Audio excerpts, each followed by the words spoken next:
Okay, let us take another. Okay, we have two functions. One is f1n with time complexity big O n. Then we have another function f2n. N is the input size, is equal to order of n square. Let it be in function f3. F it is calling to f2, but f2 itself calling to f1. Okay, तो nesting होगी दोनों में, f1 और f2 की nesting होगी ना. f2 किसको call करें? f1 को. जो फिर टाइम कॉम्प्लेक्सिटी f2 की क्या होगी? अगर दोनों नेस्टिंग हो रही है तो we have to find the product of the time complexities. ठीक है, तो पहले की जो थी आपकी ऑर्डर ऑफ कितनी थी? n, और दूसरे की order of n square.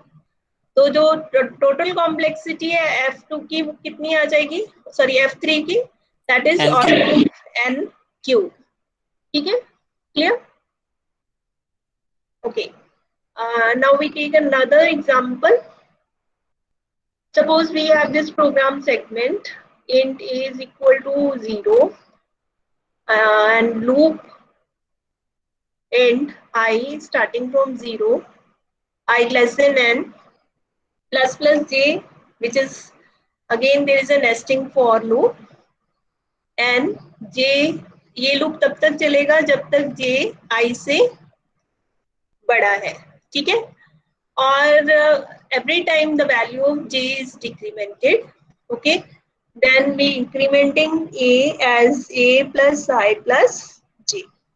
Okay, at the end we are returning it.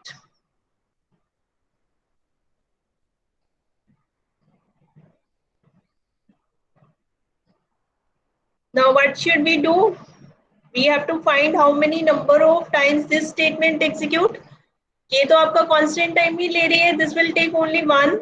तो बेसिकली मेजर टाइम किसके ऊपर लग रहा है? इस स्टेटमेंट के ऊपर. You have to calculate time for this statement. ठीक है, तो कैसे करेंगे? अगर फर्स्ट टाइम क्या होगा, आई की वैल्यू 0 है, तो ये कितने नंबर ऑफ टाइम्स चलेगी ये loop? n times.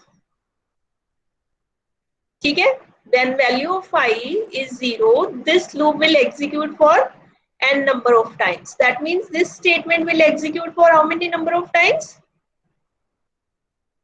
n times, when I is equal to ma'am n-1 time ना चलेगा?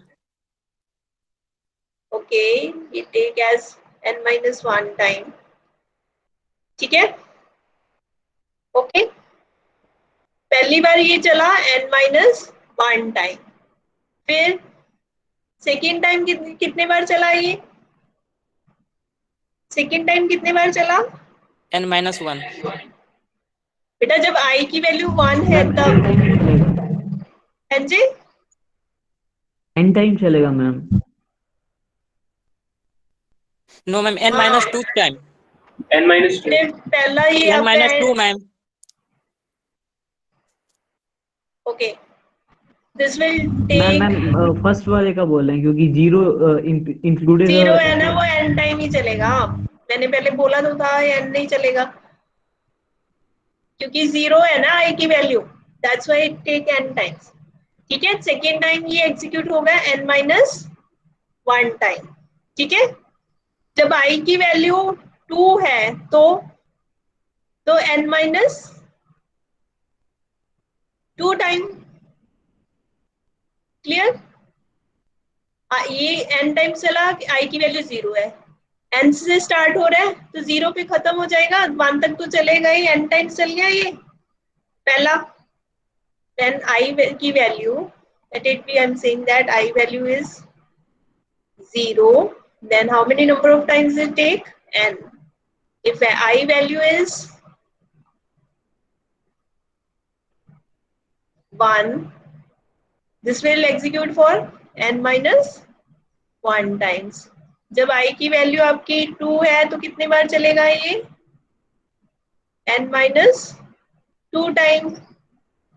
सिमिलरली हर बार कम होता जाएगा, एक एक कम हो रहा है हर बार. अब n-3 टाइम्स, ओके, ऐसे डिक्रीज करते करते ये कितने बार चलेगा, ये फिर 3 टाइम्स सपोज, फिर 2 टाइम्स, ओके, फिर 1 टाइम, ठीक है, क्लियर। तो जब n की i की वैल्यू n हो जाएगी तो ये चलेगा ही नहीं, एग्जिट कर जाएगा, ठीक है। तो टोटल नंबर ऑफ टाइम्स जो ये वाला स्टेटमेंट है वो कितने बार चला, n plus n-1 plus n-2 plus n-3 up to 3 to 1, ऐसे चलेगा ना। तो ये क्या बन गया आपका, एक अरिथमेटिक सीरीज बन गई, जो हमने फॉर्मूलाज किए थे, this will become a AP series, ठीक है, एपी बन गई ना। क्या फॉर्मूला था हमारे पास, जितनी नंबर ऑफ टर्म्स है n इंटू n+1/2, ठीक है जी, ये आ गया ना फॉर्मूला। तो यहाँ पे इसका स्टेप काउंट कितना आ गया, n² प्लस n/2। तो तीसरा रूल क्या कहता था कि if fn is a polynomial of degree n, then the time complexity is order of n raised to power, oh sorry, if it is a polynomial of degree k, then order of time complexity क्या है, order of n raised to power k। तो यहाँ पे जो आपकी polynomial आई है उसका degree कितना है, 2, तो ये टाइम कॉम्प्लेक्सिटी कितनी हो जाएगी, n², order of n², clear. किसी को कोई डाउट है इसमें, yes please, if you have any doubt we can rediscuss it।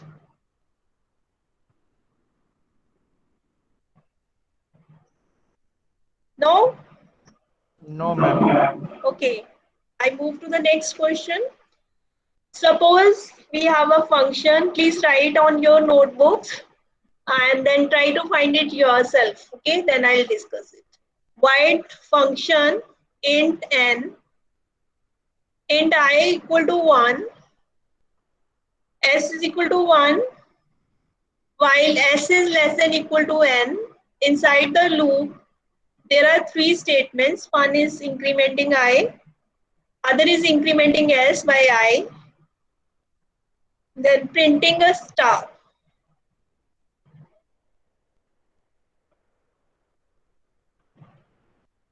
Okay, now try to solve it yourself.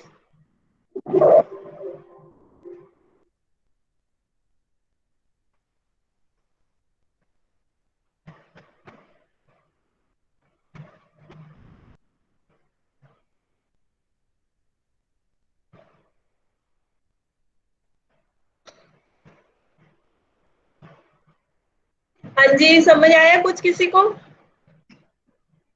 अब हमारा टास्क क्या है, ये कंडीशन किसके ऊपर लग रही है, एस के ऊपर। तो आपने ये देखना है कि ये जो लूप है वो कितनी बार चलेगी, ठीक है। तो क्योंकि हर एक इंडिविजुअल स्टेटमेंट आपका कांस्टेंट टाइम ले रहा है,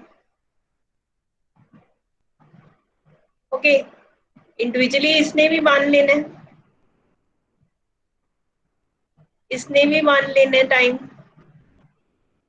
ओके, और इसने भी क्या लेना है, 1। Then we have to find that how many number of times this loop will run.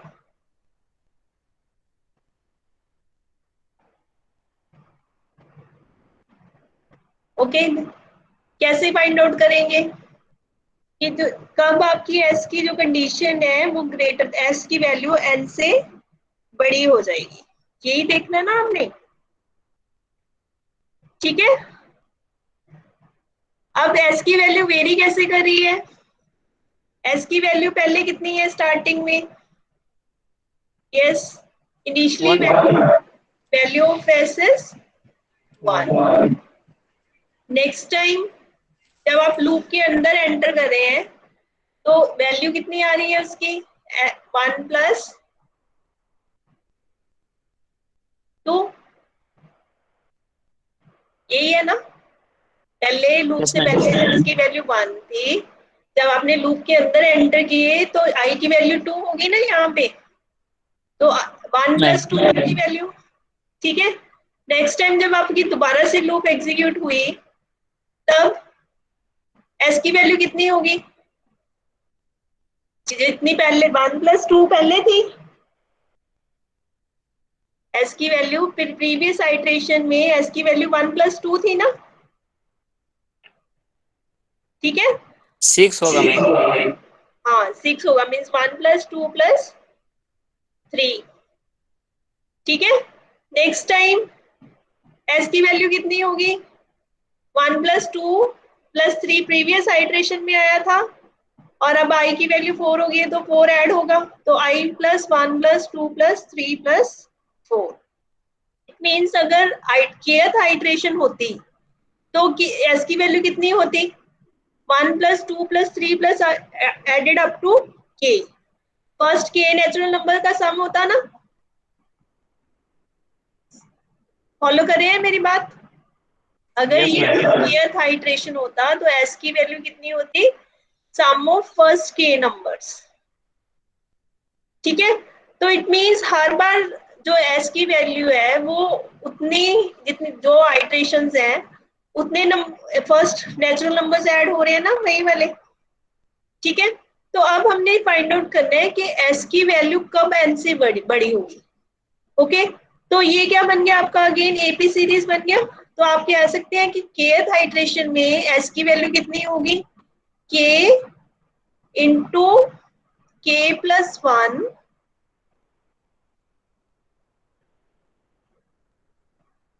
By 2, AP series बन रही है ना ये, ठीक है। तो किसी भी kth आइट्रेशन में एस की वैल्यू इतनी होगी, ओके। तो स्टॉप कब करेगा, जब ये वाली जो वैल्यू है वो n से बड़ी हो जाएगी, तब आपकी लूप टर्मिनेट करेगी, ठीक है, क्लियर। तो it means we have to we can calculate the value of k from this equation. इस इक्वेशन से k की वैल्यू कैलकुलेट कर सकते हैं हम। तो ये अप्रोक्सीमेटली क्या आएगी, स्क्वायर रूट ऑफ n, क्योंकि k स्क्वायर का पॉलिनोमियल बन रहा है ना, तो स्क्वायर रूट ऑफ n हम, तो ये क्या बन गया आपका, जो k है वो, सॉरी, जो टाइम कॉम्प्लेक्सिटी है वो क्या आएगी, टाइम कॉम्प्लेक्सिटी कितनी आएगी, order of square root of n। Is it clear, yes please, किसी को कोई डाउट है please ask me. Ma'am order of N square नहीं होगा मैम, एन स्क्वायर नहीं होगा, क्योंकि आपके पास जो इक्वेशन आ रही है वो आ रही है k square plus k by 2 greater than n, ठीक है। अगर आप k की वैल्यू कहीं लेके आएंगे उसके लिए जो इक्वेशन है वो n का 1/2 आएगा ना,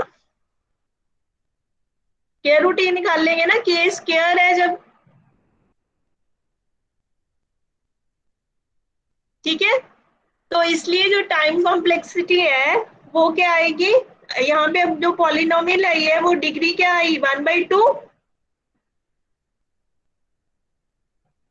ठीक है। तो डिग्री 1/2 आई है, तो जो हमारा थर्ड रूल था वो लग गया, okay. And time complexity comes out to be order of square root of n, ठीक है जी, clear, yes, still have any doubt, okay. I am proceeding to the next one. Let us take another function which contains 3 loops. One is I starting from n/2 till I is less than n, I plus plus, okay. Another nested loop inside it, j equal to 0 and j plus n/2 is less than n. Every time j is incremented by 1, and the last nested loop says that k equal to 1, k less than n, k is equal to k into 2. ठीक है? Clear? Now we have to find that how many number of times this statement will execute. हम अगर इसको देखना है, हम ये भी तो देख सकते हैं कि ये लूप कितने बार चलेगी, ये लूप कितनी बार चलेगी और ये लूप कितनी बार चलेगी. सभी को मल्टीप्लाई कर दे तो हमें पता चल जाएगा कि ये कितने बार चलेगी. ठीक है? अब ये वाली लूप कितनी बार चलेगी, क्योंकि n/2 से स्टार्ट हो रही है और n पे जाके खत्म हो रही है, तो अप्रोक्सीमेटली ये n/2 टाइम्स चलेगी. ठीक है? You can, if you are confusing it, you can take it as equal to. ठीक है? अगर नहीं भी करना, इवन दो अप्रोक्सीमेटली हम एक कम या ज्यादा कर ही सकते हैं, it will take a constant time. तो इसको फिर n/2 ले लेंगे. This loop will execute how many number of times, n/2. और ये वाली कितने बार चलेगी, 0 से स्टार्ट हो रही है और 0 में हमेशा n/2 ऐड करके आप कंपेयर कर रहे हैं n के साथ. So it means again it will take half number of times, n/2 times ही चलेगी ये भी. ठीक है जी? ओके. एंड दिस लूप, ये हमने पीछे फंक्शन किया था ना कि अगर j की वैल्यू j into 2 हो रही थी तो वो log n टाइम्स चल रही थी. फाइंड आउट किया था ना लास्ट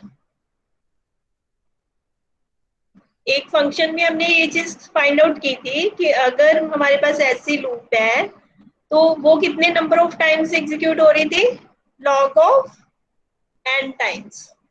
ओके, इट मींस एक लूप आपकी n/2 टाइम्स चल रही है, दूसरी n/2 टाइम्स चल रही है और तीसरी log n टाइम्स चल रही है.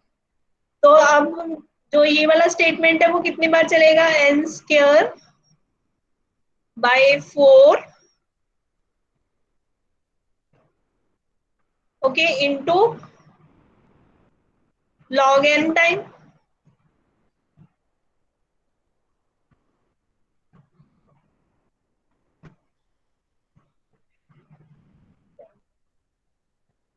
ठीक है?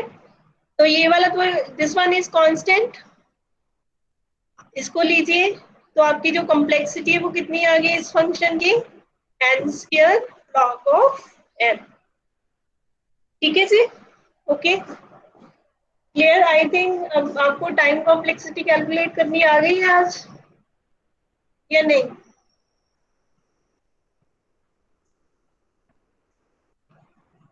Please tell me, do you got some idea how to calculate the time complexity? Yes, ma'am. Okay. Yes, please. नहीं मैम, मैम बीच बीच में मैम आपकी आवाज कट जाती है तो कुछ समझ नहीं आता. आवाज कैसे कट जाती है? आपने बोला तो है नहीं तब से कि आवाज कट रही है. नहीं अब ठीक आ रही है, पहले तो कट रही थी, फिर बाकियों को तो सही आ रही है ना. अभी कटी है थोड़े से, वो तो मैंने कोई और इधर बात करी थी, कोई आ गया था मेरे पास. अब ठीक आ रही है?